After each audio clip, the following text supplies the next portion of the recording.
In today's video, I'm going to teach you how to upload images to Microsoft Copilot.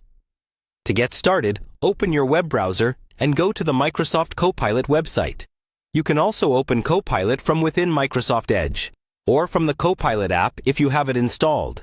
Make sure you're signed in with your Microsoft account so your experience is saved and you can access all the available features. Once Copilot is open, you'll see a text box where you normally type your questions or prompts. Right next to that box, look for a small image or camera icon.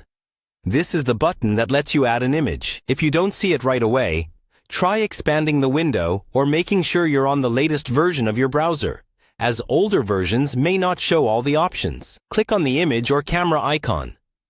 A file picker window will pop up, allowing you to browse the files on your computer. Navigate to the folder where your image is saved, then select the image you want to upload and click Open. Copilot supports common image formats like JPEG and PNG, so most standard photos or screenshots will work without any issues. After you choose the image, you'll see a preview appear above the message box in Copilot. This is your chance to double-check that you've selected the right file.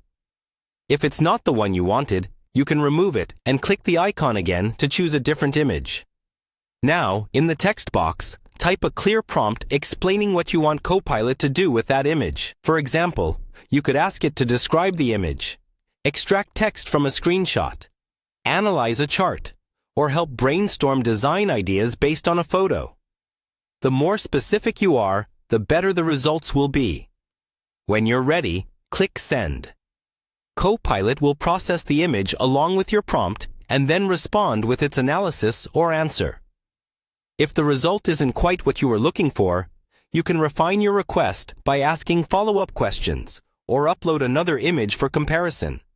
That's all there is to it. You open Copilot, click the image icon, select your file, add a clear prompt, and send. With this simple workflow, you can start using images to get richer, more visual answers from Microsoft Copilot.